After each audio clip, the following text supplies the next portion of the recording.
everyone, and welcome back to our podcast. I'm Chris, joined by my brothers Adam Hello. and Eric. Hello. And we are back in the room to talk once more about video games. And in this week's episode, we're going to be discussing games that have been announced but are a long ways off, or at least seem a long ways off, because we haven't come around to talking about them just yet. So we're going to speculate about them, give our thoughts on them, and our hopes on them, what we'd love to see from these properties, such as IOI's Project 007 game and Bethesda's Indiana Jones game, and maybe a few others. We're fans of pretty much everything, so it's easy for us to get excited about stuff when it gets announced.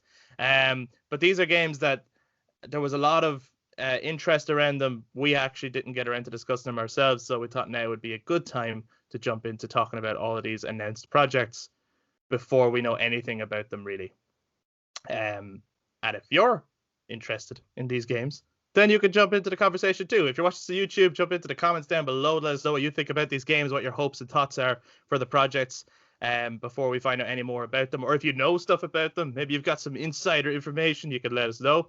You could also support us by giving this video a like, hit the subscribe button, and click that notification bell. YouTube, yeah, what's happening? that's the spiel, isn't it? Click that notification bell. That's usually ring the notification bell. I smash that like button. Smash that like button and please subscribe. I fucked it. Let's do it again. No, I'm only joking. But no, it would be great if you're enjoying the episode to give us the support.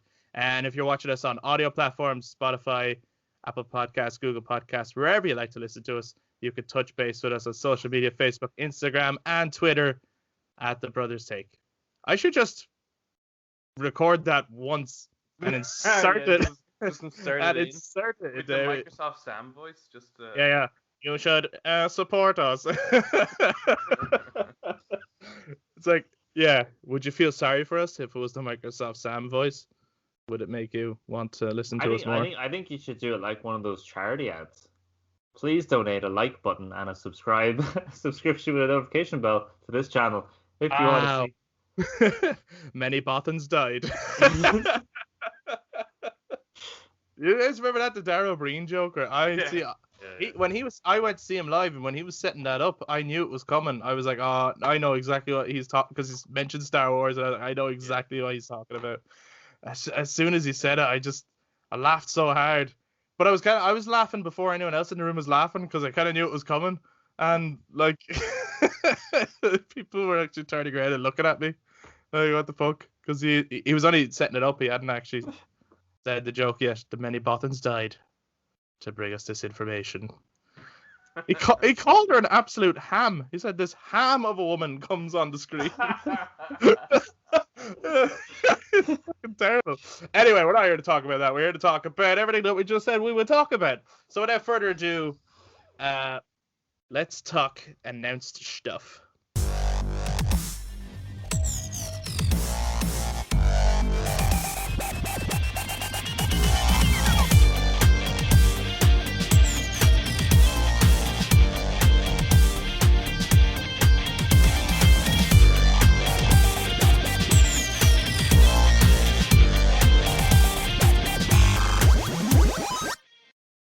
Okay, so to start, why don't we jump straight into Indiana Jones? Because I think like that, compared to the James Bond one, I think that one was actually revealed first, because it came as along with a Lucasfilm Games sizzle reel. So there's got to be, they haven't officially announced it, but basically there's got to be more Star Wars projects too. But yeah, why don't we start with Indiana Jones? Okay. Indiana Jones game, Bethesda. Yeah. Is it going to be Xbox exclusive, do you think? I would imagine so. Yeah? I would think so. Like, it just sounds to me that this is their kind of attempt to Do their own Uncharted. well score, yes, have that kind of a game in their catalog. Yeah. Obviously, Uncharted was a huge pull over to the PlayStation brand for a lot of people. Yeah. And I would say that Xbox has always offered the better catalog of first-person shooters and driving games. Uh, like you look at, I mean, obviously, what you call them? Fucking Guerrilla Games attempted to do a good first-person shooter series, and it just didn't have that same draw and appeal. But with Sony, they had that strength in the third-person action adventure, which I think Yeah. has more appeal on a exclusive kind of level. Like people are wanting to get a console for the exclusive games. That would generally be the genre to go for. Because with the first person genre, there's so many out there. Like you're trying to compete now against Activision and EA and Epic Games and stuff like that. Like there's just so much that I don't think Microsoft's own exclusives could compete. So I think they needed something that could compete on the third person. But even saying that, I don't know if it's going to be third person now. You don't know if Indiana Jones? Yeah. Why not? Whoa. Like why I not? automatically assumed it would be. Yeah, I do too. Because that's kind of what you want, really. But it's not. Well, firstly, look at who's making it. Right? Yeah. It's not necessarily Bethesda, but it's Machine Games in Bethesda. Yes, yeah. Makers of Wolfenstein. And we spoke in a previous episode about how game devs tend to stick with The something same. that they're kind of familiar with because they have the game engine already. Unless they do plan on doing something like Guerrilla Games, which is you build it from the ground up. And if that's the case, like they're years away with this one. Oh, and I would say it is. I'd imagine it is years away. I'd imagine that first little teaser is, just an announcement that we're doing this and this is who's doing it. I can't imagine we'll see this game for, a good few years, Yeah. I don't think there'll be another trailer at the end of this year that gives us an official look at it or anything like that. No. I think similar to the God of War one, like remember we got that God of War teaser for 2018, and then it was a few years later before we actually saw anything to do with the game. Well, I suppose even just look at, I know, with most projects, when you get a trailer, usually it would mean that, they're not too far off it. And then, you keep getting trailers as they go. Like, they show it when they're kind of ready to show. Usually that's when people release trailers. Yeah, but Cyberpunk, they announced that back in, 2013? 2012, like 8 years ago. Or I'm even looking at, say, Final Fantasy 7 Remake. They made a trailer to announce that they are making it before they were anywhere near finished it. You know what I mean? So I think it's more like that. I think it's just to say, this is a game that we are making. Anyone who's a fan of this franchise, you have this to look forward to on our side and on our console. That's what I think it is. I can't imagine that this is coming out next year or anything like that. Oh God, no. Yeah, it is years away. But I'm just wondering about. Do they have? I wouldn't be surprised if they did made a first person. While I would not agree with that, I wouldn't be surprised if they went down that road. I'd be hugely disappointed. Oh yeah, I think it'd be shite, but I think we'd lose a lot of the focus. I think. The detail, the focus, the possibilities of gameplay mechanics would be lost because if you're restricting yourself to a first-person thing. Because I was even going to say that, I think that the Indiana Jones game will obviously have shooting mechanics, right? I think we're all expecting some Nazis in this game as some of the primary antagonists, maybe, and using revolvers and Tommy guns and rifles or whatever else he uses. But if you pay close attention to the movies, most of his combat scenarios are melee. Yeah, it's fist fighting. Yeah. He's more of a brawler kind of character. He's more of a gets his way through stuff, And I would think that while there will be shooting in the game, it shouldn't really be a big mad heavy shooter. That's just crazy. Because as well, even the guns back then, he usually uses a revolver. It's only got 6 bullets at a time. It can't be this big crazy mowing down enemies thing. I think that would feel really wrong for Indiana Jones. Yeah, I'd feel he's more of a kind of defensive guy rather than an offensive guy. Like the whip and everything, I can imagine being the main kind of thing in your arsenal, where you're kind of just using it to get people away from you, and then to get away. You're running away as opposed to running towards gunning. Yeah. Yeah, I kind of imagine that its main focus should be not an adventure action game, but more of an adventure puzzle solving game.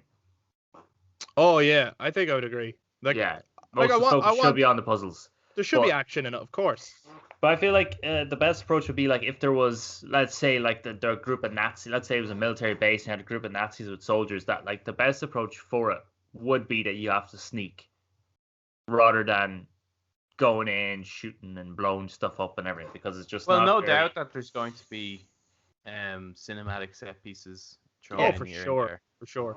But I think that's going to be it's kind of against them there, because it's too difficult now not to make that comparison to Uncharted. This is true, and I think everyone has said it as well. Like, people have said it's like, I hope it's like Uncharted, and you know what? Like, there's nothing wrong with that either, because Uncharted are fantastic games. I think that it's only natural that while he might not hug his cover, it is probably going to be a cover shooter, because the days of standing out and just taking shots while you're shooting is not believable anymore. No. So as a human, he has to take cover. Yeah. Tomb Raider does as well, even though she doesn't hug the cover in the later games. She still crouches behind cover before shooting. Like, I think there's going to have to be a cover shooter element to it, and then there's going to be puzzle traversal. And while I don't really see him climbing the way Nathan Drake does, because that's not really something prevalent in the movies at all, like he's not like a super climber or anything, any climbing at all, and even just using the whip to swing from one thing to another, people automatically go, oh, it's just like Uncharted, It's like, well, yeah. Uncharted was influenced by Indiana Jones, so. No, yeah, absolutely. But no one disagrees with that. I think everyone goes like, "Oh, I'm playing Uncharted. This is the closest I'm ever going to get to an Indiana Jones game."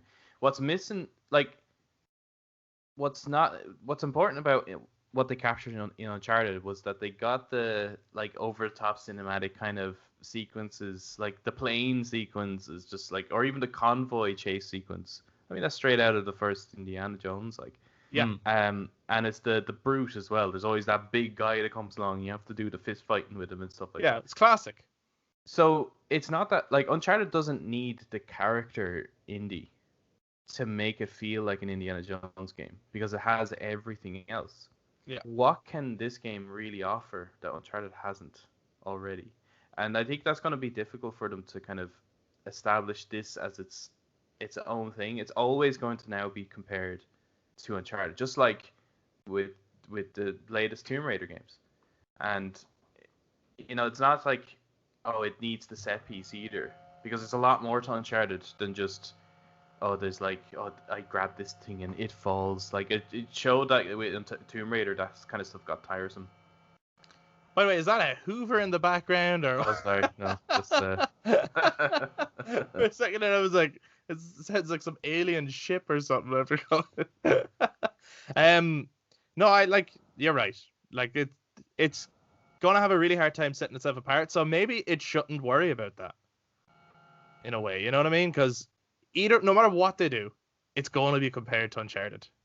Yeah. Even though there's in a similar way of, like the Tomb Raider comparison is good, because Tomb Raider came before Uncharted. It's like, and when the first Uncharted came out, the first thing people said about it was, oh, it's like a male Tomb Raider. Mm-hmm. Yeah. Right? But then it forms its own identity, and then when you get new Tomb Raider and it has some mechanics similar to what Uncharted has done, then you go, oh, it's like the female Uncharted for people who maybe never fucking played Tomb Raider. And you're like, well, that's not right. So then you're coming along with an Indiana Jones game, you're like, oh, well, it's just like another Tomb Raider. And Uncharted is like, well, this guy actually came first. Just, this is the way adventure games work now. So yeah, it'll just be interesting to see what do they do to, because like even with the Last of Us, I remember when that was first announced, and I was not looking forward to it at all. I was actually turned off by it, because like, Jesus, another survival horror game. Like, how many of these kind of zombie games? Especially at that time, there was just way too many. Yeah. And I wanted something fresh. But then again, it's like, although it's set around that, it is completely different in terms of its identity, and I think that's the important thing. Is like, can this Indiana Jones game find its own identity that hasn't been done in other games? I think that's going to be really challenging, and I don't know if Bethesda are the right, well, even machine games. I don't know if they're the right studio to do that necessarily. Okay, you I'll be gotta really interested. hold on. You gotta fill me in. Is that an airplane? What is it? Oh, that's just the shower running. Oh, it's the shower. I was wondering. I was like, what? Okay, you can't just keep. You have to fill us in. Like, what's this? What is the saying? It's the shower. Okay, cool. Yeah. Actually, out of curiosity, and we will come to the Project 007 game as well. And in some way, these two are going to have some similar questions, I think, even though they are a slightly different genre. But like, Yeah. there's certain things they have to do to set themselves apart and kind of hold their own identity. But there was a post that came out that said that 007 in that game is not going to be based on any of the actors. It's going to be like the video game version. And it got me thinking, do you think they're going to use Harrison Ford's likeness and get someone to imitate Harrison Ford for the Indiana Jones game? Or do you think they're just going to go, well, here's the Indiana Jones character, why don't we do our own take on him? No, I think they will get. It'll have to, yeah. So why will it have to? Because there hasn't been any other replacements as of yet. Yeah, it'd be like doing a Star Wars game, having Luke Skywalker but not looking anything like Mark Hamill. Yes. You can't do that. Yeah. Or having a game. No, Lord of the Rings is not a good example. But like with Batman, for example, like you could do that because there has been multiple iterations of Batman over the years, and with 007 you can do it because there's been multiple versions of 007. Indeed, because that was one thing. Like I remember with the Mad Max game, it was a bit kind of, well, he's not Max, is he? He doesn't look anything like him, and it kind of sounds like him, but like it felt like a rip-off kind of thing, like it's like I wanted that version, but you gave me this like kind of cheaper knockoff version. Yeah. It kind of gives it that quality. It helps sell it too, if you've got. But you see, the thing I would be worried about is, of course, it does. The thing I'm always worried about with things like that is, it really depends on who the voice talent is going to be then, because there is nothing worse than a bad impression. Yeah. And there was plenty of games in the past where you had people doing bad impressions of the character you're playing as, from whatever movie, and it's really hard to take any of it seriously. Do you know what I'm trying to say? Yeah. You got to be very careful. Like, if you're going to do Harrison Ford, you got to like really embody him in a way that's believable, I think. Obviously his young self. Don't get him. No, I was about to say, imagine they did. Imagine they got Harrison Ford on board. I mean, it would never happen. No, it might actually. Could you afford him? Could Microsoft afford him? Well, okay, fair enough. Yeah. Yeah. Microsoft could, but I don't know if he's the arse, like. No, I just think he's old, and at this point you can hear that he's old. You can hear it in his voice. But what if it was an old Indiana Jones? See, I don't think that'd be different. The right move though in a game like this, because I think you want him kind of in his prime, so to speak. Yeah, you kind of want the early movies era. Like, what was he doing before Raiders? Yeah. Oh, I kind of hope it's like around the times of Temple of Doom and stuff, because he's obviously done things in between. Yeah.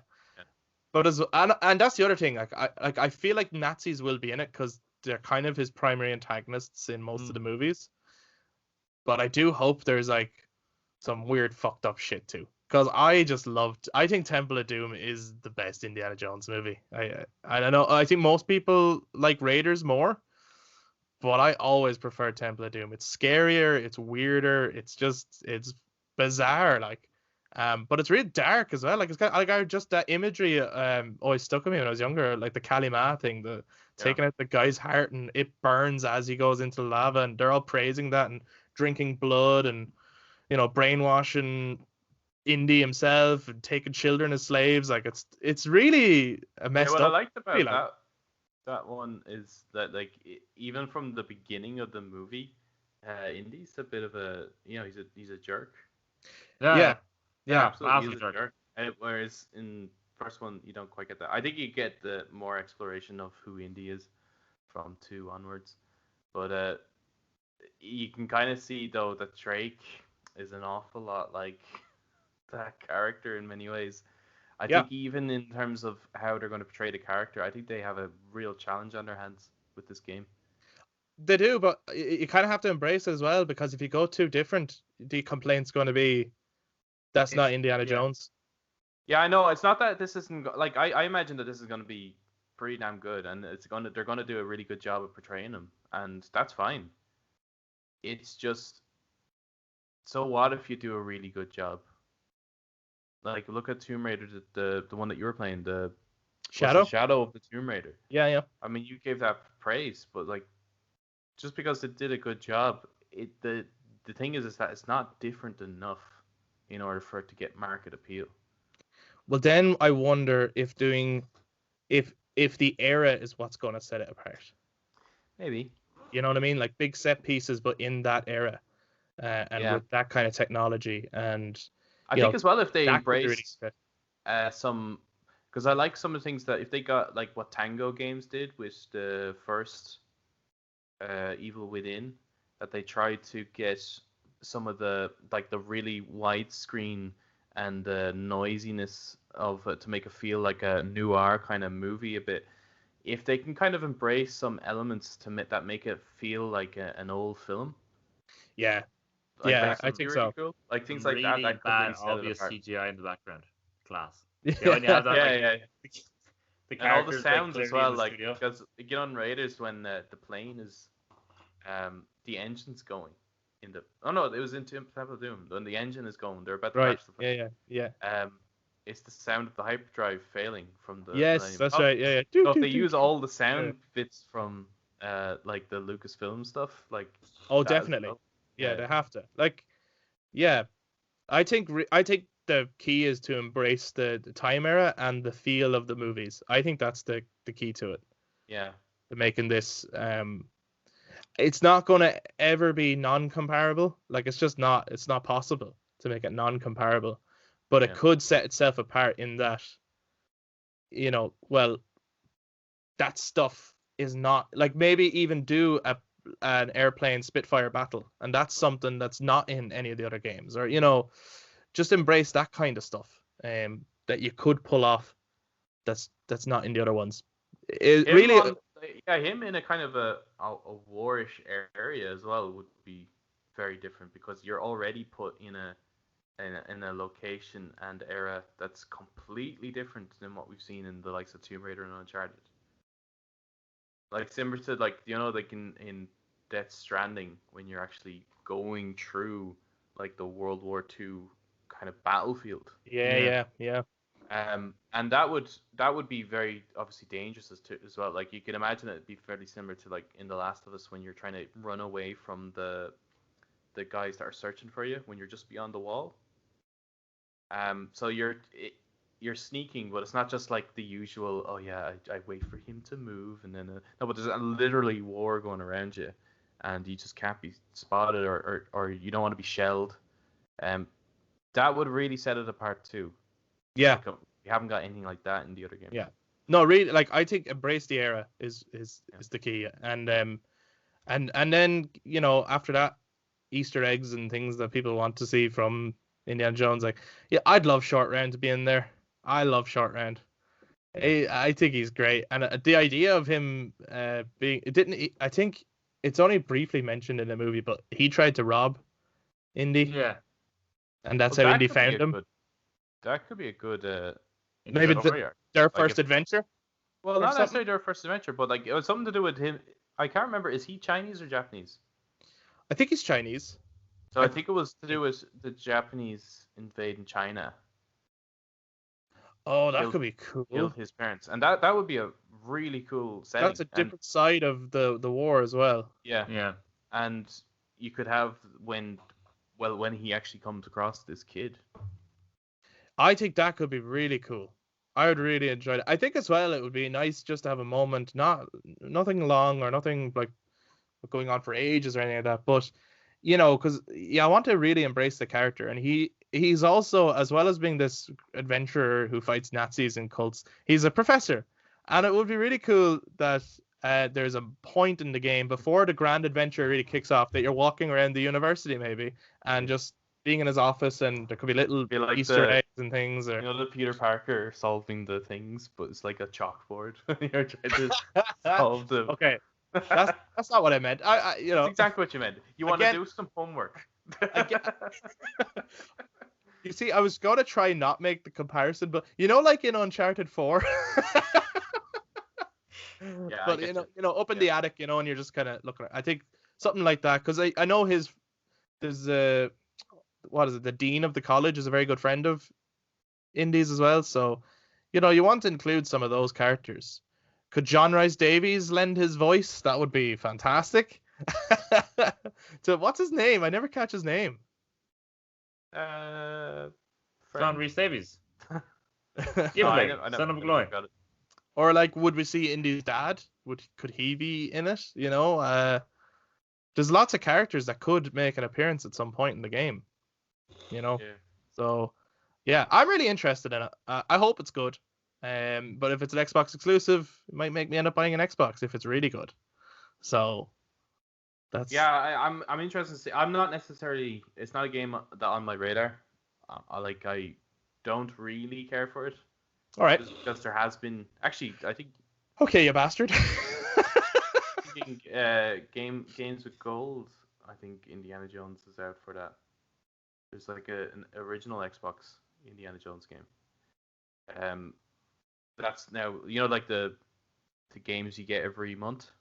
All right, yeah. On Xbox, I think that's. I remember The Emperor's Tomb was a PS2 and possibly 360 game. Indiana Jones and the Emperor's Tomb, it was called, and actually that was based in Japan or China. So I can't remember. I just remember seeing the artwork to it. I don't know much about the game, but that was an early Indiana Jones game. I think it was set actually as a prequel to Temple of Doom. Actually, I think it might have been. Oh right, okay. So it's in. It's probably just your idea, Chris. It's probably when he first beat Short Round. Well, Adam's idea probably. Adam's, yeah. More fleshed out. It might be. I don't know. But then, how canon is that at this point? Or I don't know. It wasn't. I don't think many people played it. It's a little bit of an under the radar game. Yeah. My thing with it is similar to the Star Wars game that came out, the Fallen Order. Although I like Star Wars. Yeah. It wasn't something where I'm I need this in my life. I just think because, and I think that game actually didn't turn out too different than other games that were out at the same time.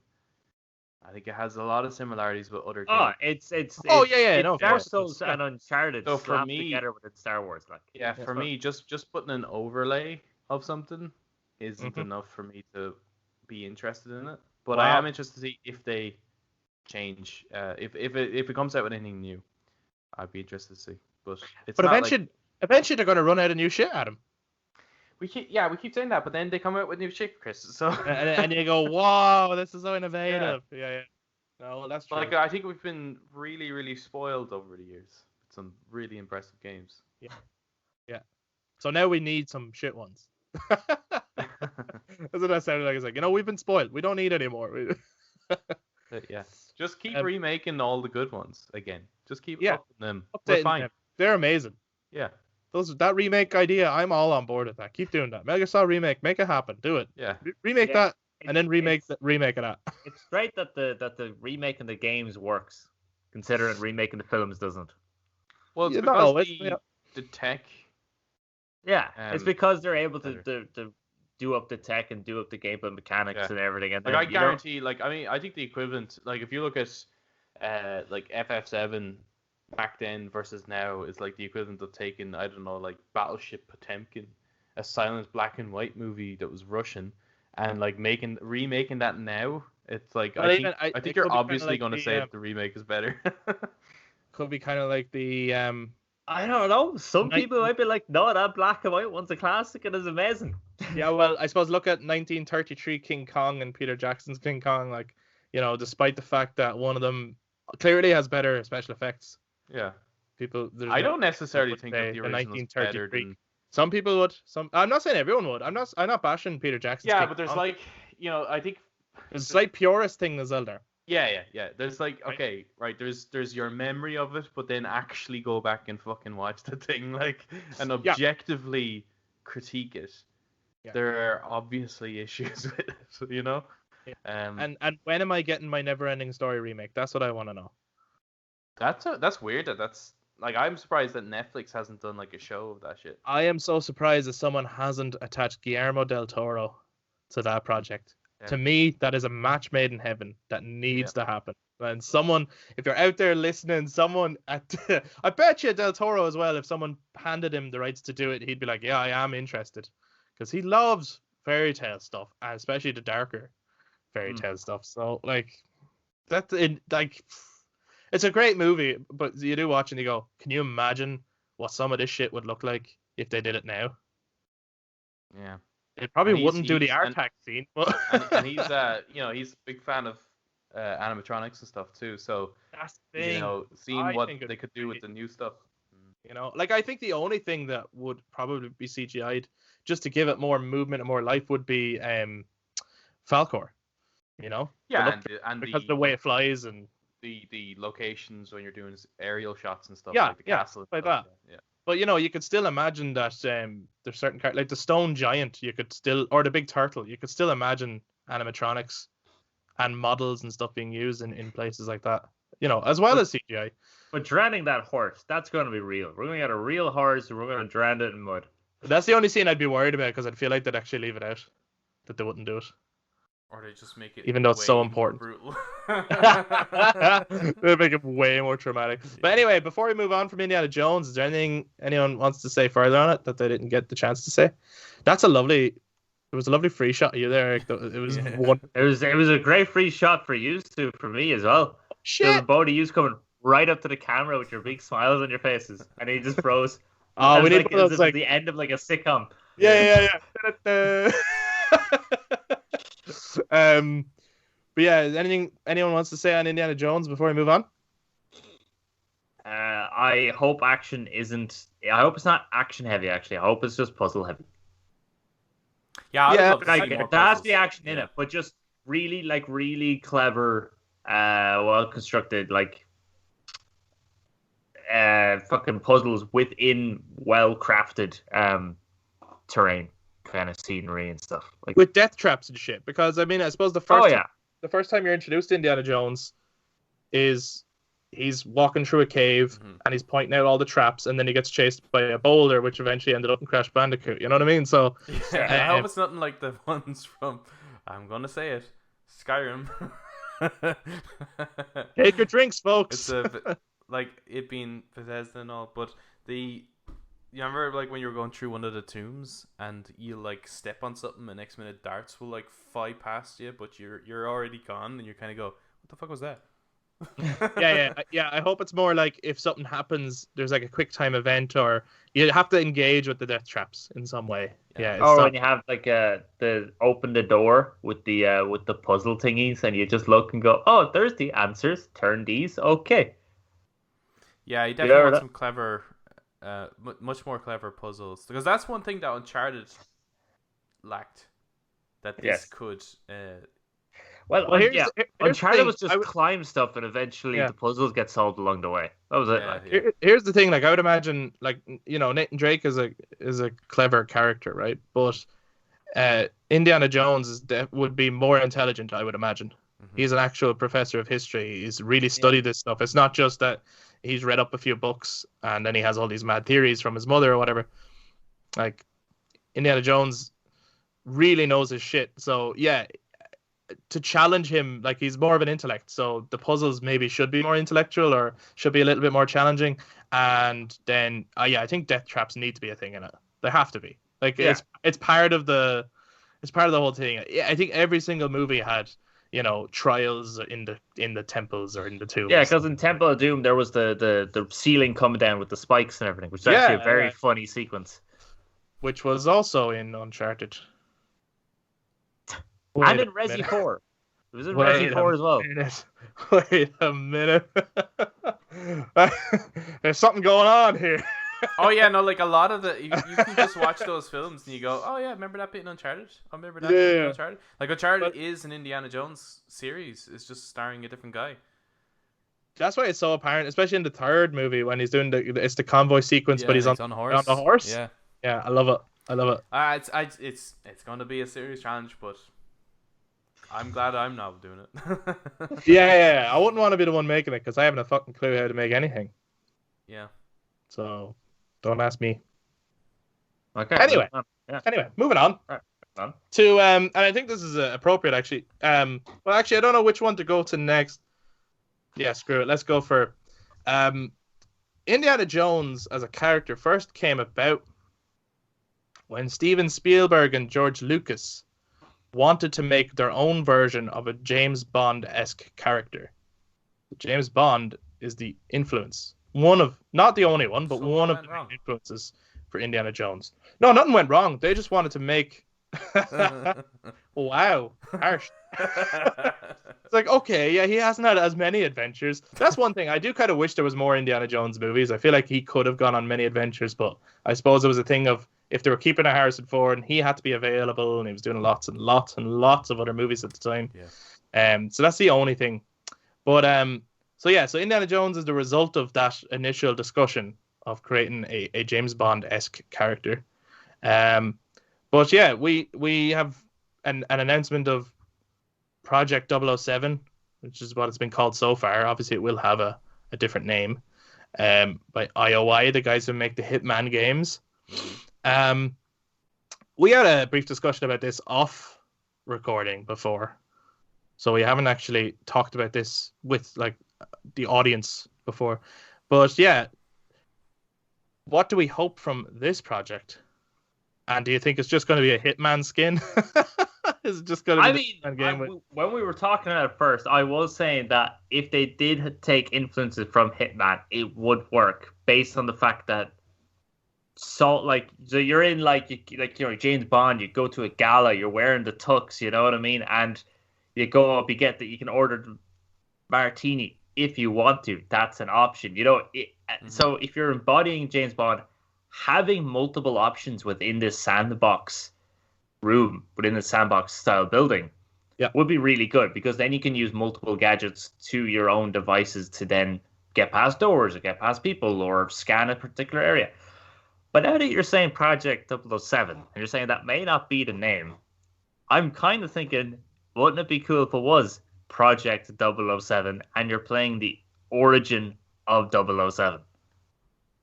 Whoa, okay. So the start, the prologue is him fighting in World War II, because isn't that where he fought World War II, didn't he? I believe so. Yeah. Oh, so you're like go for book era 007? Yeah. You go for that one then, and therefore going into the then you're going into the Cold War and doing that first mission then of taking out so some of it is the war, and then another part of it is the training, and then do something like that. Maybe might be interesting, because that'd be very different. That'd be very different. That'd be very different to what I think anyone's expecting. Yeah. So becoming Commander Bond before he becomes 007. Yeah, maybe by the end of it, then you're 007, and that way, then you can kick off into the 007 series with this new version of James Bond. Fucking hell, I didn't think of that at all. That's I think one of the biggest questions for me is, like, I don't know why, and I'm glad that they've come out and said that it's not going to be based on any of the film actors. Not that I've anything against any of them, but just that they're going to own that this is a video game version of Bond that's not a tie-in with any movies. It's not a Nightfire type thing, It's not going to have Daniel Craig's likeness. But I am wondering, are they I automatically assumed it was going to be set now for some reason, because Bond seems to always be like, let's just make him a product of the time and talk about the world around him, because you can watch those movies in chronological order if you want. It's very clear it's not the same guy. Even though it's the same character, it's not, they haven't all happened. No. Because otherwise he doesn't age. You know what I mean? It's kind of, there's tie-ins, but it doesn't really make sense. He's sort of a timeless character. I did actually hear a theory one time where, obviously it's bullcrap, but someone was saying that it is actually a part of the whole thing, and that James Bond is just part of his code name, much like 007, which is why he keeps telling I've people heard that one too. Yeah, I've heard that one too, and That'd which be is nice. he hands it out as well, and it's a Yeah, code that's name just, that's I passed think on. that's just a way for people to kind of like Wrap I their don't head know. around. You know what? Like some people just need to have an explanation for everything rather than just accepting that. Like, let's face it, the Daniel Craig series is its own series. Yeah, and the Sean Connery / George Lazenby series, because like that's a point where they swapped actor but then swapped back. Yeah. But those movies, like Diamonds Are Forever, is a sequel to On Her Majesty's Secret Service. Mm-hmm. Yeah. As it opens up with him hunting down Blofeld for killing his wife. So it's like no, that's not a different person, but the same code name. That's the same person, you know. Yeah. Or they all have the same backstory. You know, they talk about at some point in the Sean Connery era, they do mention the death of his parents. You get to Pierce Brosnan era, they mention the death of his parents, and you get to Daniel Craig era, and they mention the death of his parents, and it's always in a climbing accident. So But maybe that's the backstory that they have to learn as a code. Judi Dench say to Daniel Craig, orphans do make good soldiers? Yes, yeah, but I mean, come on. So maybe it's like maybe always MI6 always kills them. yeah, it's like climbing accident. it's like what was that show that's with Jessica Alba, Dark Angel, where they're all like just Yeah. they're just all being trained, or even like Hitman, Agent 47. Agent It's just, 47. it's just one of many of the exact same person, basically. I feel like you could. It doesn't apply to the movies. People can have that theory if they want, but No. it's not the case. It's always Ian Fleming's James Bond 007, Yep. which is the one character. However, if someone wanted to use it as an avenue in a game world, you know what I mean? Yeah, you could. You could I go think down. it could get a bit like here, I do think that it's going to be based in this era. Although I think what Eric was saying is fucking awesome, and I think even as a film that would be awesome. Yeah, it would be cool. It would be really, really different, and it's not just always trying to reinvent the wheel, but rather go back to the roots of it all. But I think from a game standpoint, they're less likely to do that, because I imagine this 007 game is not going to be like a story-driven game in the same sense that maybe the Indiana Jones game would be, where like the character is what's driving it. Although they're going to have those moments, but I do think it's going to be that more choice-based, decide how you're going to go about this, and the possibility of gadgets that they'd have in terms of upgrades. Like this I think is going to feel a lot more like the Batman series in terms of what they're doing with the character. Probably acknowledge that everything happened and this is the latest one. Yeah. But I think as well that it's going to be, although it's not going to be exactly like Hitman, I think there's going to be elements of it that are kind of like drawing that comparison, like deciding, will I put on my sneaking suit and go in through the back of this place, or will I just put on my tux and go straight through the front door and win this game of poker or something like that. Like you'll have that decision, I think, but there's probably going to be set pieces that are a lot more action heavy in comparison to what Hitman is. Driving sequences as well, which would be really, really fun. Yeah, especially if you've got the gadgets and stuff. I'm on a similar page. I think it would be more interesting to set it in a Cold War era, or to go even to the 60s Bond, like a classic era 007. Because we've never really had a game that's done, like there's been James Bond games that are always set at the time that they're out. I think that would be more interesting and a bit bolder and not what anyone's expecting, and it would surprise people more, I think. But I do think that from a gameplay perspective, they're going to set it in the modern age, because exactly what you say, like upgrades of gadgets or the possibilities of gadgets, or just having the technology to, it just kind of makes more sense. Is there a date for it? Has they oh announced God, a date? No. Okay. No, I was just wondering, just because an announcement. if there was a date, then IOI would probably use the same engine. I mean, they're definitely going. They're going to anyway. Yeah. It's just that the actual, like, how the game plays out is going to be different, because isn't Hitman? It's mostly just those kind of sequences, isn't it? It's like, here's your mission. Yeah. There's your cinematic moment, which gives you your kind of like character breakdown and your kind of story stuff. Then there's the mission thing, and then there's always because it's very episodic. Like, Yeah. Yeah. Like, I feel like they're going to break away from that. Yeah, I don't and think it'll be an a episodic lot game. more narrative. I think I think I said it before to you guys, not in terms of gameplay again, but I think it's going to be more like Uncharted. To draw another comparison with Uncharted again, where there's chapters, and the chapters might take it to different locations across the world, but it is a continuous story.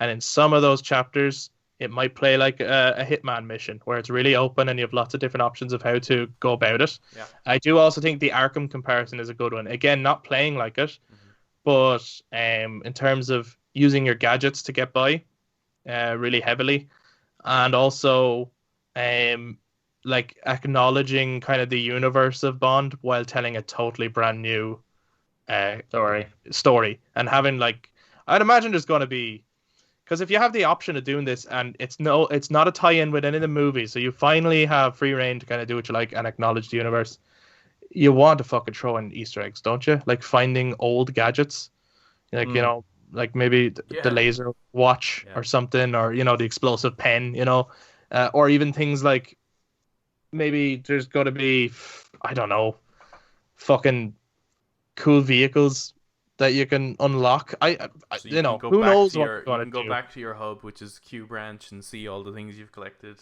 Yeah, like maybe little Nelly will be in the background of Q Branch with like something just like covering it a little bit, but you're like, that's little Nelly. Holy shit. You know, like I do think they need to put in stuff like that, where it's like, oh great, this is like, if I could ever get a Bond game, this has everything I'm kind of looking for in a Bond game. Yeah, and I imagine as well, if they're looking at, well, I think we agreed it's going to be third person then. Oh god, yeah. Oh, don't make first person. So looking back on previous Bond games, like what could they do that hasn't been done in those? And I think with the like older Bond games, they've always been like tight corridors with nothing like, you could never go, oh, that location was great. You know, there was nothing in terms of set piece design. Yeah. Whereas I think now they have the opportunity to do something cool like that, like you know, the evil villain's lair. It's like, you know, it could do something really, really interesting and extravagant. Being in more open areas with large crowd simulations as well, which is something that you never had in the originals. So there could be an element of trying to blend into the crowd, similar to what Assassin's Creed does in that regard, because there is elements of that in the films where he would disguise himself and follow someone. He'll trail someone.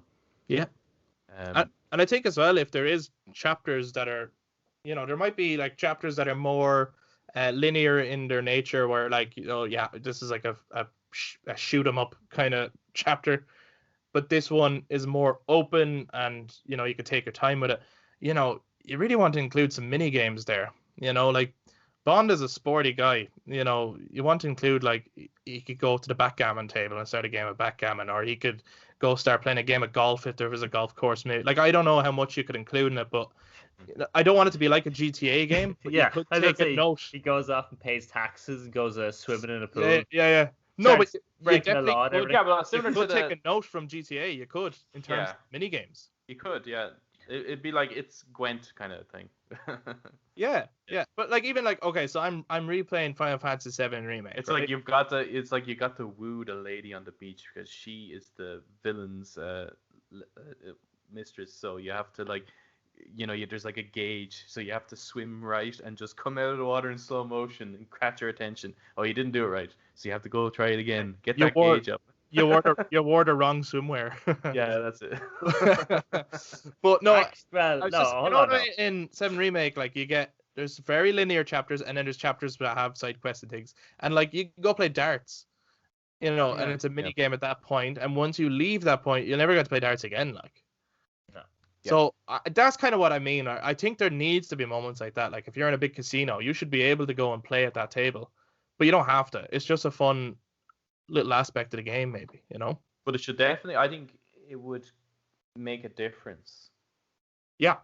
As opposed to, like, in Final Fantasy, it doesn't really, you know, it's just, no, it doesn't add anything there. It's just really do anything. Yeah. Like, you can get items in some of them.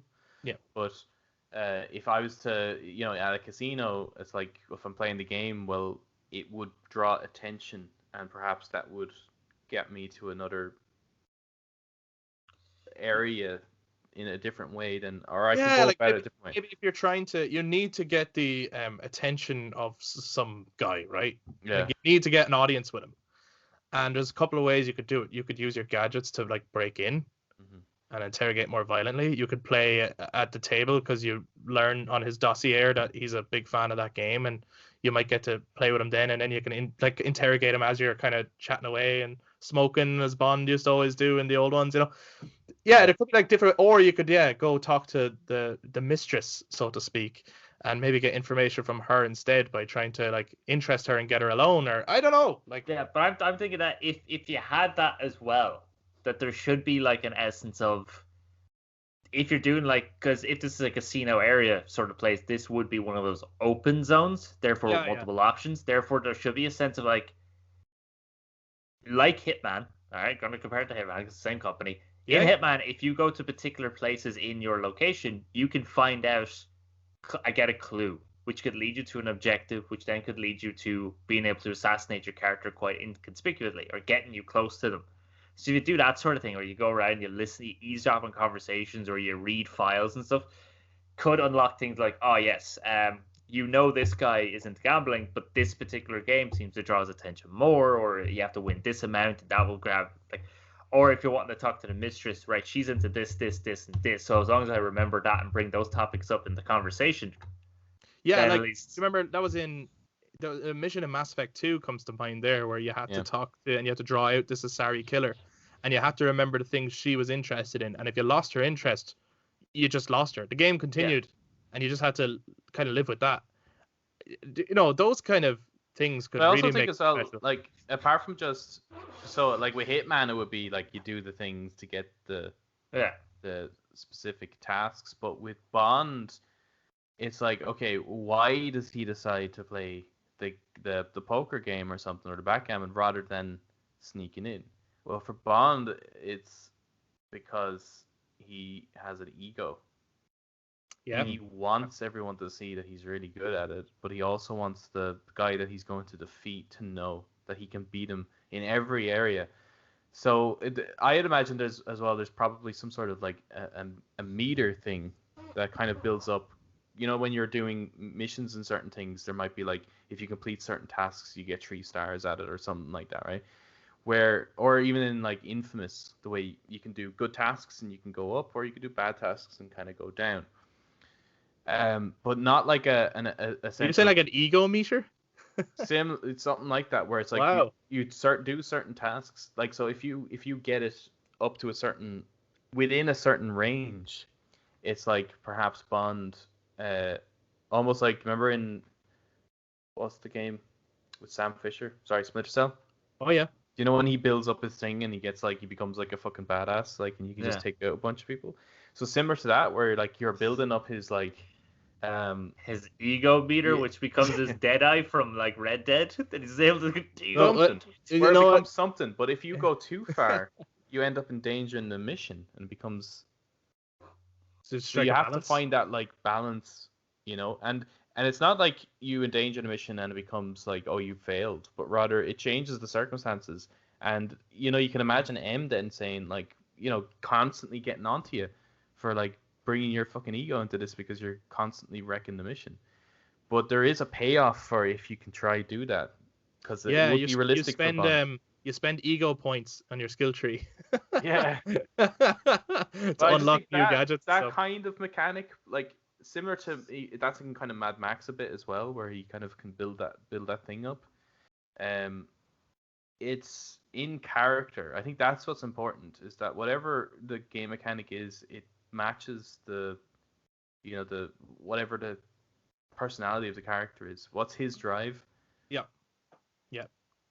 And I do hope that it is like, I mean, look, I think they need to embrace it. I think it needs to open with a mission that may or may not be related to the main story, but really maybe it's just a tutorial section and introduces the mechanics. Yeah. You need a big song. It needs its own song. You got to do it. You know, it's part of it with cool graphics and shit. And then I don't want little separate missions. Like, even though you could break it up with chapters or whatever, I do want it to be like there is a like one mission and like one main villain, with a henchman or henchwoman, or it needs a linear story in there, which is something that as great as the Hitman games seem to be, they don't really have that, do they? They do. Oh, they do? Oh, it's one of the whole trilogy has been that I've been chasing down one organization. Oh, sorry, right. Okay. I always thought it was just episodic, that it was just. Well, yeah, it's this is your target. episodic, but there is a very clear, distinctive mission, and it does delve into Hitman's backstory and everything like that. Yeah, I'm quite excited. I mean, I love James Bond, and for quite a long time, I had said that I'd love them to make a Bond game that was kind of like the Arkham series. Again, not in gameplay, just in terms of your approach, towards character and towards universe, and doing the video game version of the character. That's not a movie tie-in in any way. I do have to say, though, even though I think they make sense and they'd probably do a good job, I'm not automatically jumping up in excitement at who's making it. Okay, I don't know why, but it didn't automatically make me go, yes. So I want to see more of it before I'm like, I'm all in. It wasn't an automatic. Those guys are making Bond. I'm in. Whereas for some people, they might be. Some people might be like, yeah, if I was going to pick anyone, that's who I'd pick. But I'm not automatically like. I need to see what they're actually going to do. Yeah. I hope it's not. I know they're going to take some stuff from their Hitman experience, but I hope it's not just that. I hope it's not just. James Bond skin. I don't want that. Yeah. Yeah. No. I hope it's a bit different. Still has its own identity. Yeah. But then I'm also thinking of like the Hitman games. They haven't really drawn me in. I think that's one of the reasons I'm not that excited. But then I think about the fact that I was never really drawn in with Infamous, right? I know a lot of people were. And the same developer that made Infamous made Sucker Punch. It goes to show that just because a studio is making something that you don't particularly love or enjoy doesn't mean that they are not capable of creating something that you're like, oh, they just made a masterpiece, as far as I'm concerned. Yeah. Anything else to say on Bond before we move on to the next one? I agree. It's again another game where it's maybe it's just because there's been so many in the past. It's kind of hard to get excited for a 007 game. I hope it's just called Bond. I think that's a good title. Sure. Just Bond. Bond Age. I was just about to say that. Yeah, if they do Bond Age of Darkness or something, it's called, but Bond and Age are colored in such a way that they've overlooked. Yeah. And everyone's just like, hold on a second. Bondage of Darkness. But I do think it'd be a really cool, bold title if it was just Bond and the O was the scope thing, the scope design thing that's used for double. Yeah. I think that'd be cool. I mean, you could do it in the 007 from the O in Bond as well. Yeah, it'll be Bond 007. Yeah. That would be cool, I think. But anyway, okay. So the next game. Where was 1 to 6? Wait, yeah. How did I miss? If I play Bond 007, do I need to play Bond 001 to 6? It's like the Final Fantasy question. That's a great one, isn't it? I love that one. You see it everywhere. It's like, which one should I start with if I want to get into this series? It's like, there's no right answer there. No matter which one I say, there's a 50-50 chance you'll hate it. That is true. Or you'll love it and it'll be the best thing you ever played. It's like, it's really... I don't know. Some people say Final Fantasy 12 is the best game ever. Some people hate it, but they absolutely love others in the series. It's really it's the most hit or miss series I think that exists, probably. No, any other series? There's so many of them, like. No, but you know what I mean. Like from one to the other, like it can really be totally hit or miss. Yeah. For you personally, not for the game. 8 is so different to 7. It's so different. And I can't get into it at all. And some people, it's their favorite. Really? Yeah. I can't imagine. 8, I know. I'm not shitting on it because I've never played it, so I can't say. But I've certainly seen like top lists of Final Fantasy games. I've never really seen 8 in that list at all. I have. now, for the most part, it's not as highly regarded as some of the others. 7 and 6 tend to be the most highly regarded, of course. But for some people, yeah, like, and I've seen a lot of very passionate people that if 8's not higher up, they're really, because they always see 9, 7, and 6 kind of really high up, more often than not top 3.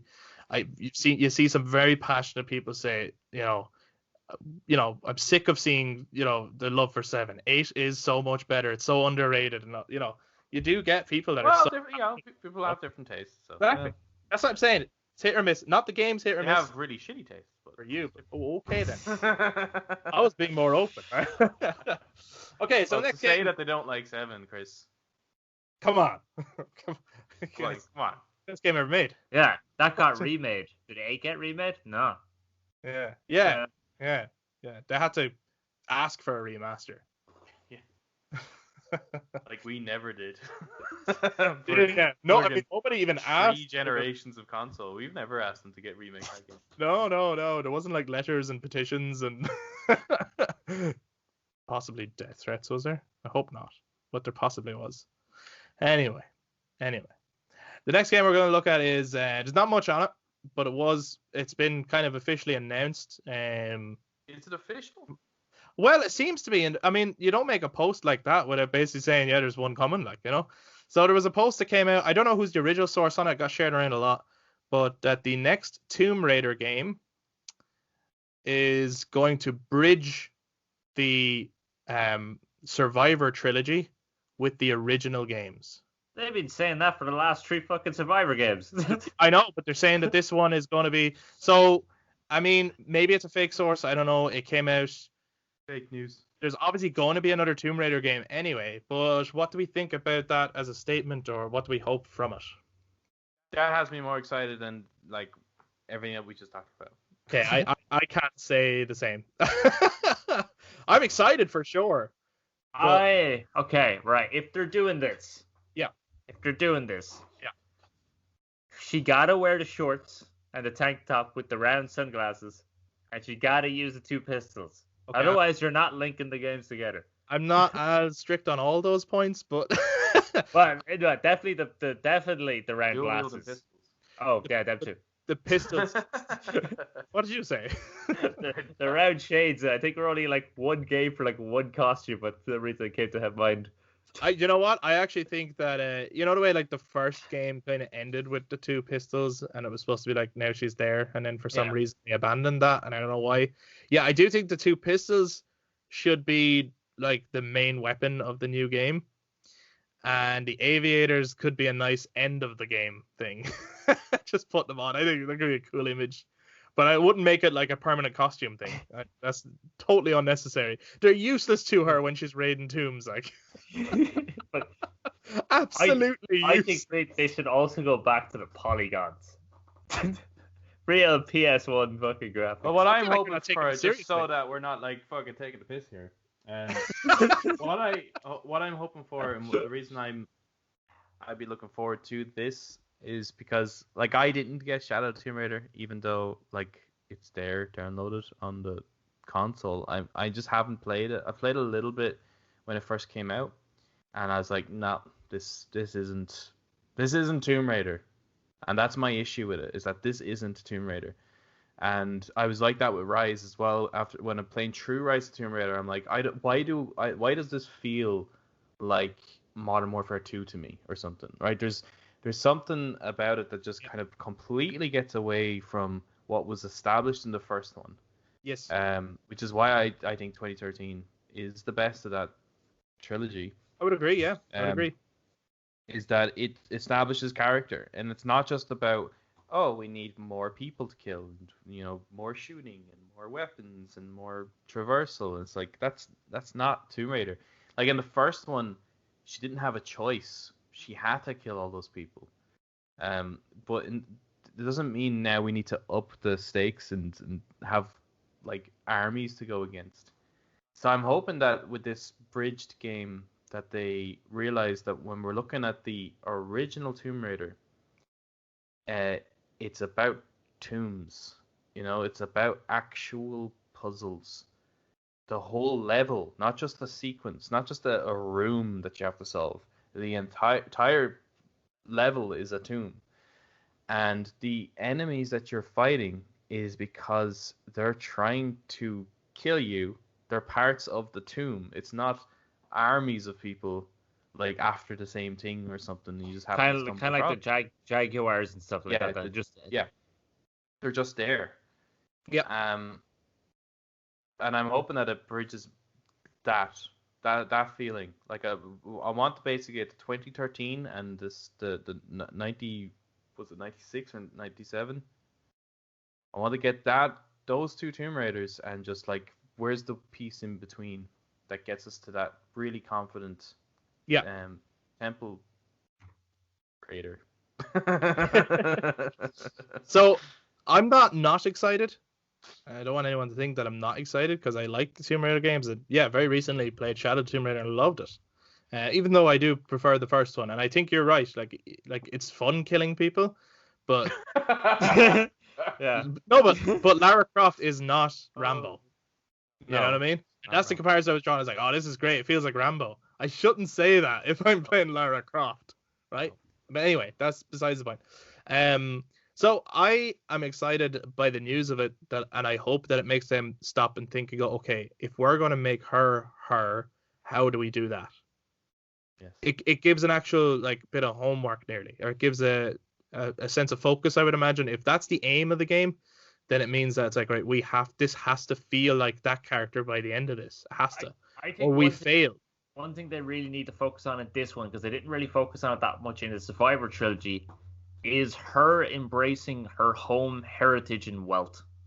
Because it's because of all that she's able to go on all these journeys. And they never really tackle that. It's just constantly like, oh, Trinity's going here. I have to go there and stop them.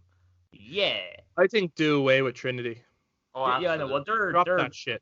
They're gone. They're dead. I mean, yeah, supposedly, but like, and this is one complaint I have about that trilogy anyway. Well, the second two games, in Rise, it seems like one dude is the leader of Trinity or something, and they're very military focused. And then in the next game, oh, I think this guy is the leader, and he, like, who the fuck is he, and how did he ever get involved with Trinity? It's the most ludicrous And the plot. film is even worse. The film tried to tie in the whole Trinity part of the. Just drop the Trinity Her thing. dad worked for them or something. Yeah, I hate that.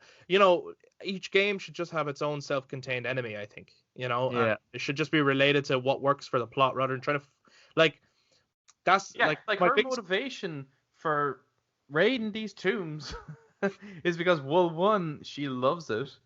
Yeah. Right? She really, really enjoys it. So there's a bit of that kind of Indiana Jones Bond element in there. There's an ego there. There is. Two, there's a legacy to her family. And a part of it is that she doesn't, and a bit like Drake too, it's like, doesn't really care about the value of the thing. She wants it like in a place where it could be, seen and appreciated. It belongs in a museum. It belongs in a museum. But she's not exactly like, oh, because I'll get millions for it. Because she has all the wealth in the world. That's the thing, yeah. She's just doing it because she enjoys putting her life at risk, essentially. But those games became, I have to get it because if I don't, Trinity will get it. And that's not the motivation of the Tomb Raider. That's just not the character. That's what this game needs to do, though, then, is focus on essentially why she decided to do it for all the rest of the years that Trinity isn't around. Yeah. That's what they now have to focus on. Yeah. And again, like every Tomb Raider game, there does need to be a villain, and there does need to be villains. But I think what they need to do is come up with what Lara's looking for and why she's looking for it, and then see how does that generate enemies, not the other way around. Mm-hmm. So like in the 2013 game, she gets stranded on this island, and it's a great way of like, okay, so now she has to learn how to survive. She has to traverse tombs. She has to traverse temples in order to get out of here. She's forced into this scenario. And you know what? There's inhabitants on the island. So there's the enemies. Perfect. And it's just, you know what I mean? It's not some sinister organization. They're only enemies because, well, one, they do horrible shit because they believe that if they do these horrible shit, they can finally leave the island. They have a motivation. Yeah. And it's all tied, or like everyone has the same motivation trying to get off this island. And like that's really, really strong. Yeah, and it's E- like survival was the theme of e- the first yeah. game for everyone. So, Even Himiko wants to get off the island, and she's dead.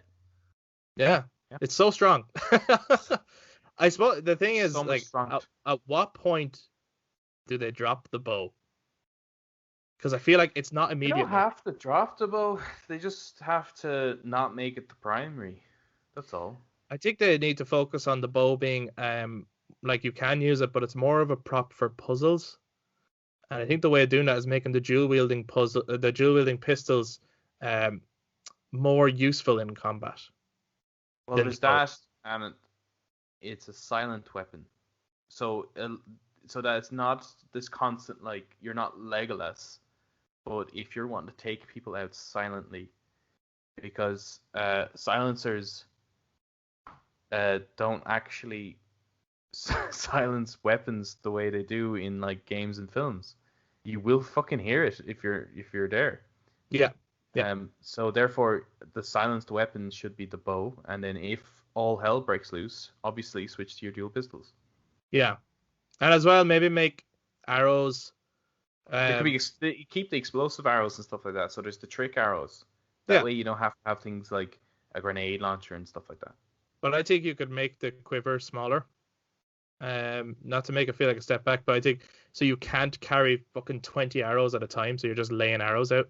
So that, it's like you really want to save them for specific reasons. You don't want to go into a firefight and start using your arrows. It's like if you're in a firefight, it's the pistols. I think also do a thing of because I think it was in the Survivors trilogy of crafting arrows rather than just randomly finding quivers in the middle of a military camp and you're thinking to yourself, who the fuck is using these arrows? So, If it made sense for the island. Yeah. That's the thing. If you're crafting them, therefore then you have to rely on having the correct supplies. So therefore, if you don't have them, you can't always be relying on the bow. So therefore, you'd have to use other weapons. So plus also you're relying on the fact if you're introduced to dual pistols, everyone's going to use the dual pistols. It's the fucking dual pistols, like. Yeah, I think if you like, I think setting it up alone, where it's like, obviously you can use the bow in main combat if you want to, but it's just not going to be as effective as using the dual pistols. Why didn't they give her the dual pistols after the first one? Because the end of the first one is so strong and so powerful. Good. You get that moment. Why in the other ones is it not just that if you go to your handgun option, it's 2 instead of 1? I don't know. Other than just there's really not a good reason. No, there really isn't. Other than just that I suppose they really did nail the bow mechanic. Yeah, I know, it's good. I think a lot of other games kind of learned from it. Mm-hmm. And they probably felt that it was just so strong, let's keep it, as opposed to it will be replaced. It will be replaced otherwise with the pistol. You see, I feel like if you have to use it in puzzles or like we were just saying in silent scenarios, if there's a use for it, it becomes part of your arsenal. It won't replace them. It'll just be, you use different things in different scenarios. But the pistols in firefights would become your primary weapon. And that would give them their kind of iconic due. I think this is a good opportunity to make that transition, is with this particular game, is to move away from the bow and becoming the dual wielding Lara that we love. And also, we want to lock the butler in the freezer. Yes. We definitely want to explore the mansion. Yes. Absolutely. More. Quad bikes. We want quad bikes. Yes. We want to be able to do backwards somersaults while firing our dual pistols at a jaguar that's just want to definitely feed its family. Yeah, do you think they should add in more gymnastics? Would that be the right word? I mean that could be the next. That could be the next ability wheel that you upgrade. Is that you do actually go back to your home and you are learning gymnastics. So there's as you're raiding tombs, there's areas that you can't get to because it requires a certain gymnastic skill. Well, yeah, it would. Well, as well, that could make this game stand out from that trilogy, right? That trilogy had its thing, and in some cases, there's stuff that I feel doesn't work. But if your mansion became a hub world that you return to, and you actually go to, as opposed to one big play area that opens up, if you go to different tombs around the world, so it's a globe-trotting adventure, much like the originals were, but you've got some of the mechanics of the newer games, so that's a bridging element. And of course, you know, some of those tombs have more areas you could discover later when you have more gear. You can return to those tombs in a free play mode later as you unlock stuff to do the extra shit. You know, Yeah. that would be great. What the Arkham games did in that way. Yeah. Yeah. And like I think they have good opportunity then to, yeah, because obviously if you say, oh yeah, we'll bring in gymnastics, you know, it could get a bit silly. Yeah, but don't flippy shit all the time. There's a good opportunity to do like it in a very beautiful way, like the mo-capping an actual gymnast and capturing those moves and those movements. Something that, like, to the strength of Lara, like, this is something that is uniquely her, and it's not something like if you saw Drake doing that, it'd be like, what? You know? Well, he can't. His thing is that he falls. He monkeys around. Yeah, he's not graceful. She no longer now. She no longer technically needs like the pickaxe thing and needs to stumble her way up. She have a lot more finesse to it. There would be a lot of beauty to her movement now, and she'd be much more efficient at getting into different locations and things like that. Like, I think that would be an interesting like upgrade wheel, because you know, how far can she upgrade? Yeah. You know, like, what else does she need to do now? She's had 3 games of doing that. Yeah, I think one skill she doesn't have yet, which is, I think definitely bring that in. And I think whatever about her costume, like, I've really liked the versions of her costume that they've brought into those games. I think they're good modern renditions of an original look. You know, it always feels like Lara. Give her a backpack this time, though. Yeah. I actually think give her a backpack. And, you know, if it comes to doing things like, you could even go Last of Us on it and she takes off the backpack. So it's not just there as a cosmetic. You can see that that's actually where she's storing some stuff. But give her the backpack. I actually think that's an iconic look. And I think it's worth having. And I'd also love to see on the audio side of things, a bridge between the Survivor soundtrack, that main tune. Oh my god! The main tune from the menu of the first Tomb Raider. If you could get that, because there's a similarity. Yeah. There is a similarity, but like just bridging them two together that'd be sick. Enough to keep me happy. I definitely love the idea of using a mansion as a hub world and traveling the world, so that you're not fixed on one location. You could have jungle tombs, desert tombs, snow tombs, and that would be more like the original. Well, it'd be more like 3, really, which is the Adventures of. But when I meant the original, I meant like the original games. I don't mean like the very first game. But 3 was always one that I played more of those ones, and I just remember it being kind of a globe-trotting adventure. So yeah, I would love that. Bring the dinosaurs in. You know what?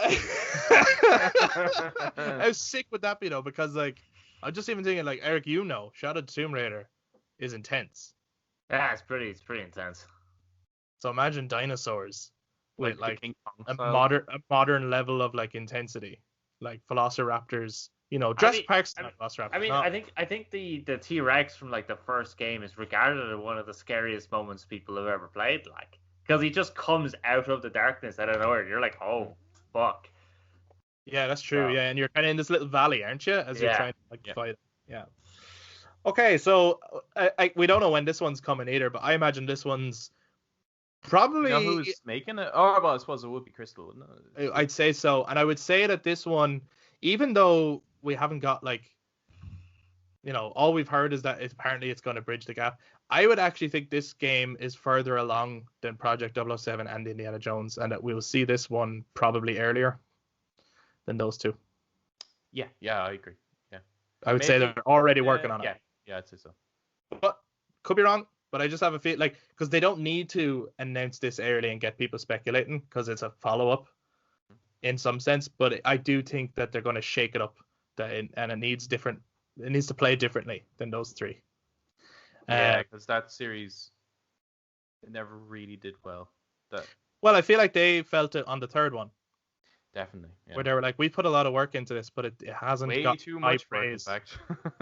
Yeah. I really enjoyed it, even though there's some stupid shit, and there is some stupid shit. But I Well, think like I said, like big improvement on the it second seems game. like a fine game, and Yeah. what's weird is that like although I was playing it and I was like, there's nothing wrong with this. Like I play as well. Yeah. It's a very good looking game as well. It is, yeah. But it's so strange that if that was any other character, I would continue to play it. It's weird that it like completely changes the focus of how you perceive a game if the character is not bang on. Yeah. No, definitely, it could be very jarring. So then the last game, kind of want to talk about, which was also announced, and there was a small bit of footage for it, but again, it's similar to like the Indiana Jones thing, or it's similar to when 7 Remake was announced. Like, it's footage to get you excited, but it's a long way off.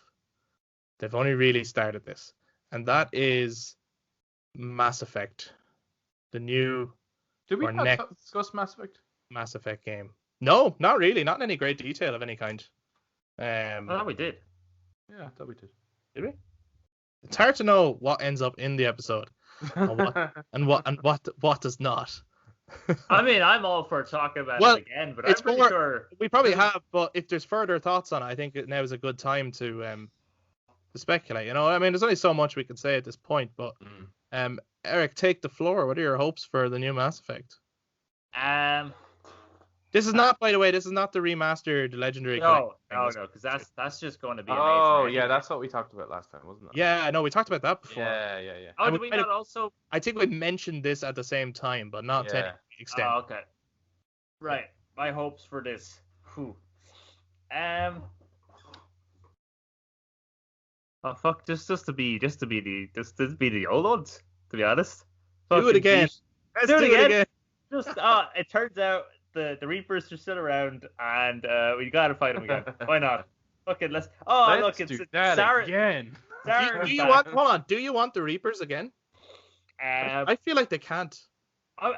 In the teaser trailer, you have Liara climbing up that snowy mountain and stuff, and in the distance is a dead Reaper, right? Yes. Yeah. So what I would like to know is essentially what are they going to do? Because people would have had different choices for the end of how Shepard was going to deal with it. There was, yeah. Did he wipe out all synthetic life, or did he take control of all of them? Right? Yeah. Or there was bind, organic, and synthetic. But I'm going to assume they're treating that as like some secret, stupid ending that didn't actually exist.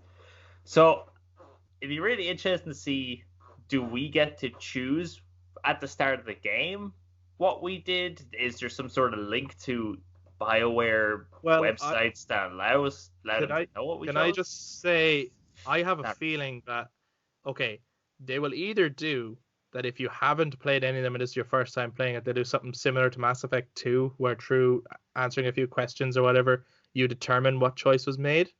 Okay. Or, I mean, think about it. The remaster trilogy is coming soon for next gen consoles. I think the save files will carry over. Okay, that'd be cool. Provided you have those remastered ones. Oh yeah. But I mean, I think like they're putting the work in. They tease that at the same time as. I think it'll carry over, but it's going to be really complicated because that final decision. Even though a lot of people gave out about it, that final decision was very bold. It has huge implications for the universe. Yeah, which one you made. So the entire galaxy would be in like so incredibly different because you didn't just kill the Reapers, you also killed all the Geth. Yeah. And I think any machines actually got destroyed.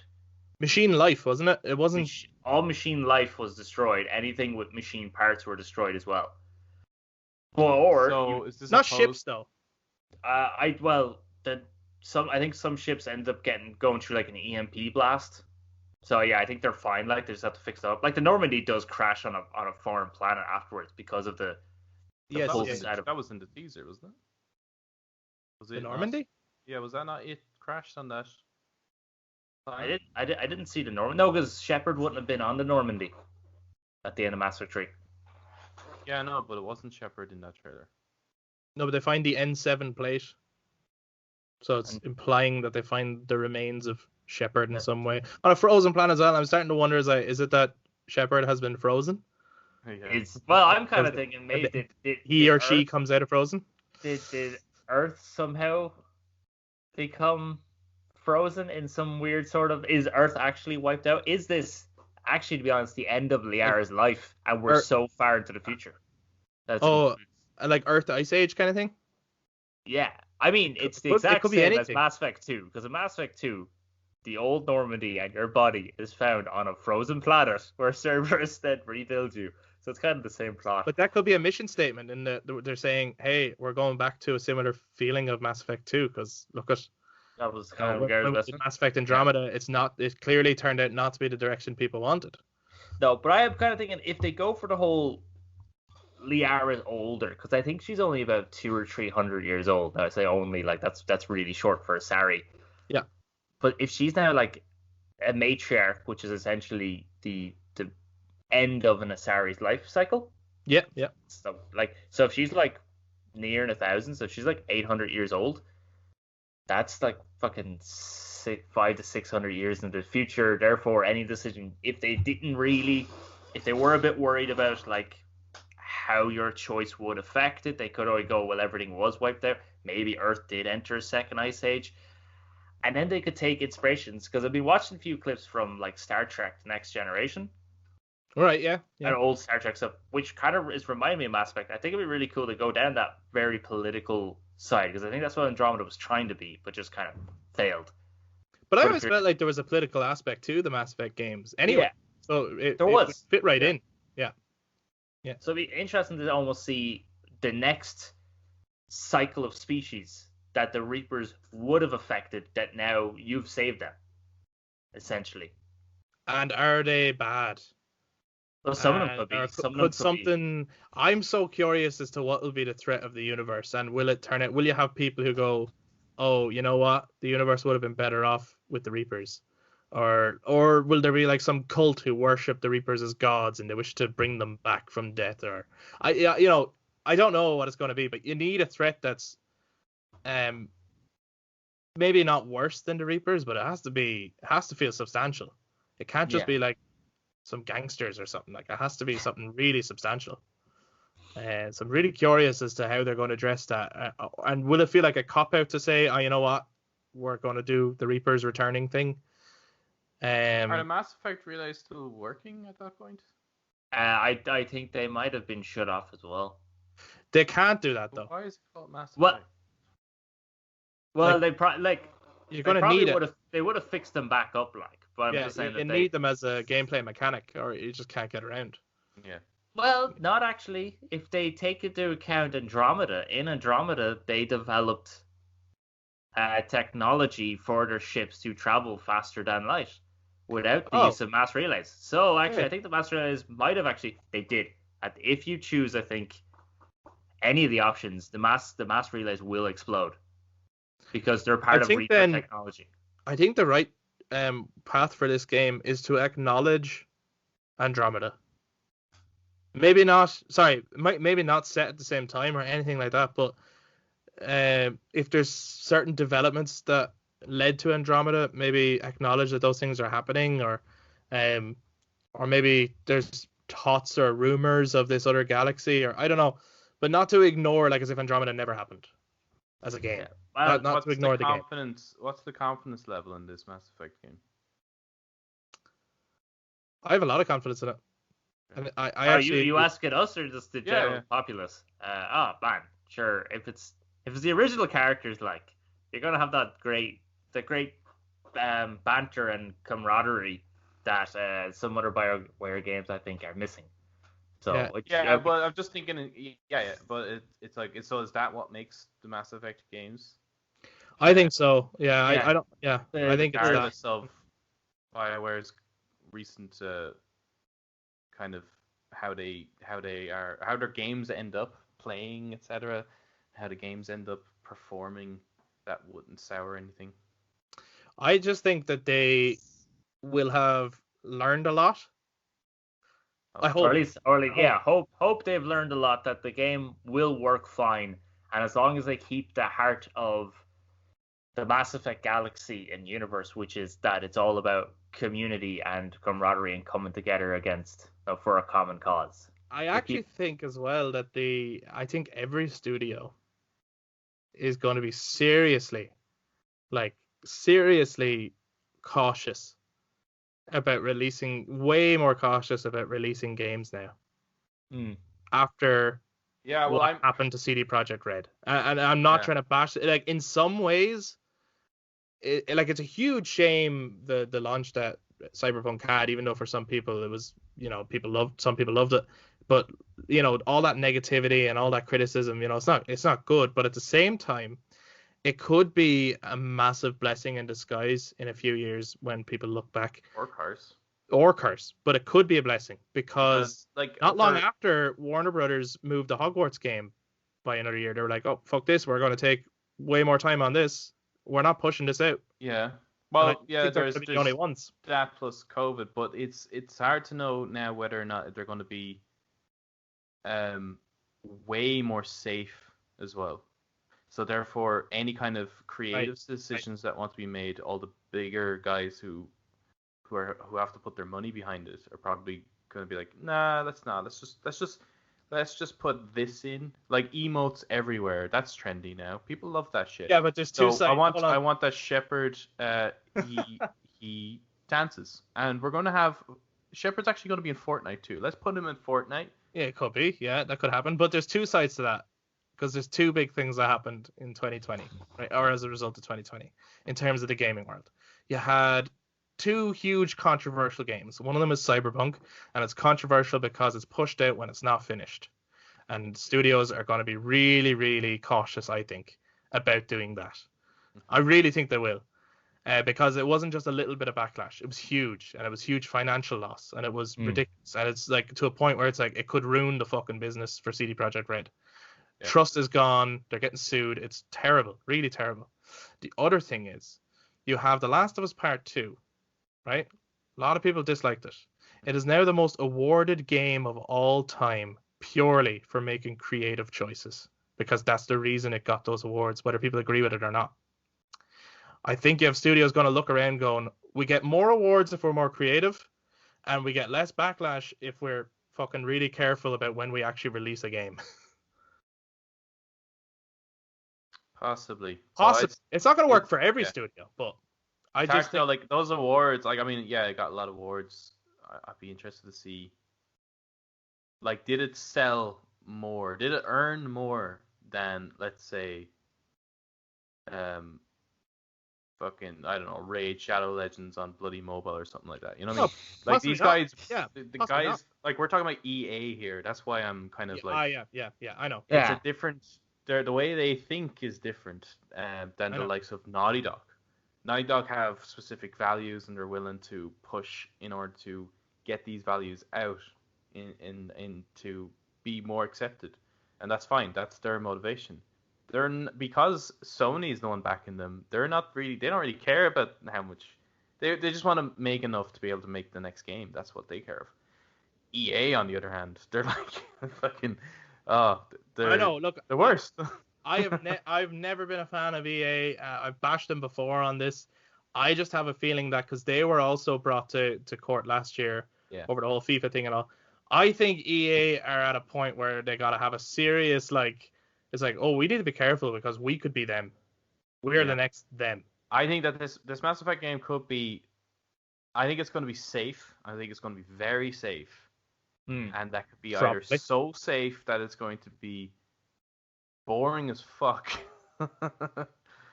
or hopefully it's safe in the sense that they are getting back to the roots of the series. Yeah. But either way, I think it's going to be safe. I think it's probably also going to be pretty safe, yeah. And I think just given their track record, it's probably not a bad idea. No, it's probably good. And maybe get a good footing again, and then because I don't think it's going to be the last game either. I think this is like a new trilogy, beginning of a new trilogy, probably. Yeah, because considering Andromeda didn't work, they're kind of thinking themselves, they're probably going to play it safe, bring it back to the roots, redo kind of essentially a Yeah. Yeah. Like this will be almost this will like be, the J.J. Abrams Star Trek. exactly. trilogy. Yeah. This will be the Lucas. Force Awakens of fucking Mass Effect. It'll be Yeah. like Yeah. Well, Yeah. hopefully It's fine. better than that. Well, hold on. I like the Force Awakens. It's just No, that on the next that two, tri- yeah. No, that's what I mean. oh, we're referring Yeah, to the yeah. trilogy, the setup, I guess. Yeah. But I actually hope it's just called Mass Effect 4. I hope that's the title. I don't want it to really have a subtitle. I hope it's just boldly called Mass Effect 4. I think that'd be cool. If anyone gives a fuck about titles. And then the other thing is, I do hope that they bring some new game. I'm sure they will, but I do hope that there's some new gameplay elements in there. We'll probably do that whole, like it's the fourth one, but we're also rebooting it, so it'll just be the Mass Effect. Yeah. Yeah, it could be. Mass Effect begins. Mass Effect rises. The dark side of the effect of these mass. Well, anyway, that I think sums up our conversation for today. Mass Effect rises. Thank you everyone for listening. And do please get in touch to share your own thoughts and insights on all the games that we mentioned: Indiana Jones, Project 007, the Tomb Raider game, and also the new Mass Effect. If you're listening to us on YouTube, you can jump down in the comments below to let us know all your thoughts on all the games that we've brought up so far, and also give us some suggestions for future games we could cover. And if you've enjoyed this, give it a thumbs up, hit subscribe, and click that notification bell so that you know when we put out new content, including bonus episodes, which are not scheduled weekly. If you're listeners on audio platforms, you can touch base social media, Facebook, Instagram, and Twitter at The Brothers Take. Let us know what you thought about any of these games and any theories you would have or any hopes that you have. What are you laughing at? He slapped Eric's face. You're laughing at Eric's face? Wow. Fucking harsh. That's unnecessary. What's wrong with Eric's face? Just him trying to hold in a yawn is hilarious. Oh yeah, Eric, you need to yawn. It's okay to yawn. No, it's not okay to yawn. This has been a long one, and if anyone has yawned during it, but they listened the whole way through, thanks a million for sticking with us. We will talk to you guys next time. Bye bye. Bye. See you now. God.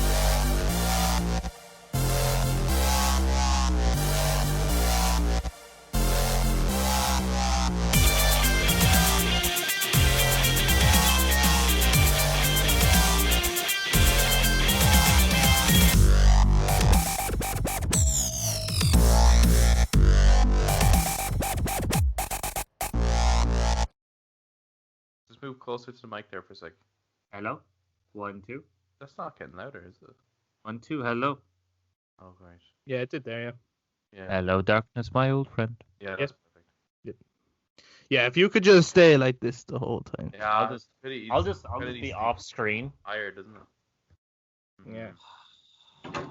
Get yourself an arm. Yeah. I fucking have 2, man. What do you want me to have?